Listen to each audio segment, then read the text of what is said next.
Friends, welcome back to our channel maths and science trick and toys. આજના વિડીયોમાં આપણે જોઈશું વિજ્ઞાન ધોરણ 6 પ્રકરણ 4 વનસ્પતિની જાણકારી મેળવીએ. અગાઉના વિડીયોમાં આપણે વનસ્પતિના ભાગોની માહિતી મેળવી. આજના વિડીયોમાં આપણે જોઈશું વનસ્પતિના ઊંચાઈ અને પ્રકારના આધારે પ્રકાર. તો વનસ્પતિના 3 પ્રકાર પડે છે. એક છે છોડ, ત્યારબાદ છે સૃપ અને વૃક્ષ. સૌપ્રથમ માહિતી મેળવીશું છોડની.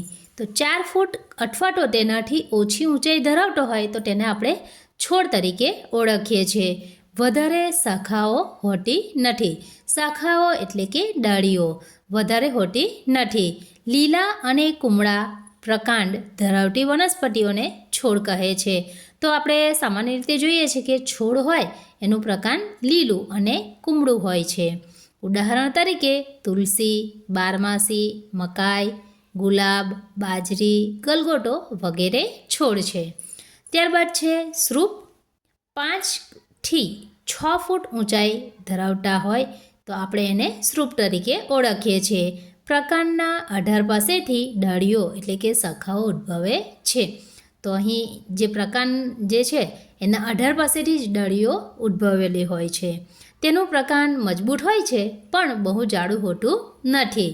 ઉદાહરણ તરીકે જાસૂદ, જામફળ, કરણ, મહેંદી, દાડમ, સીતાફળ વગેરે.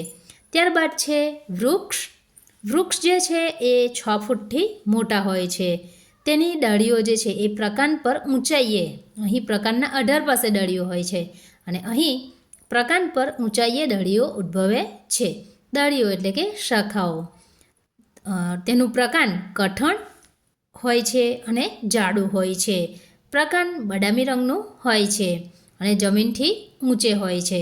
ઉદાહરણ તરીકે લીમડો, વડ, આંબો, આસોપાલવ, બાવળ, પીપળો વગેરે વૃક્ષ છે. તો અહીં આપણે જોયું વનસ્પતિની ઊંચાઈ અને પ્રકાંડના આધારે તેના 3 પ્રકાર પડે છે: છોડ, સૃપ અને વૃક્ષ. સૌથી નાના હોય છે, વૃક્ષ કરતાં થોડા નાના હોય છે અને વૃક્ષ સૌથી ઊંચા હોય છે. ત્યારબાદ છે વેલા. તો અહીં આપણે વધારાની 2 માહિતી મેળવીશું: વેલા અને ભૂપ્રસારી વનસ્પતિ. તો વેલા કોને કહેવાય? જ્યારે કોઈનો આધાર લઈને ઉપર ચડે છે તેને વેલા કહેવાય છે. વેલા હોય એનું પ્રકાંડ લાંબુ અને નબળું હોય છે. ઉદાહરણ તરીકે વાલ, વટાણા, દૂધી, દ્રાક્ષ, ગિલોડા, પરવર વગેરેના વેલા આપણે જોઈ શકીએ છીએ. ત્યારબાદ છે ભૂપ્રસારી વનસ્પતિ. તો નબળા પ્રકાંડવાળી વનસ્પતિ કે જે ટટ્ટાર રહી શકતી નથી પરંતુ જમીન ઉપર ફેલાય છે તેને ભૂપ્રસારી વનસ્પતિ તરીકે ઓળખવામાં આવે છે.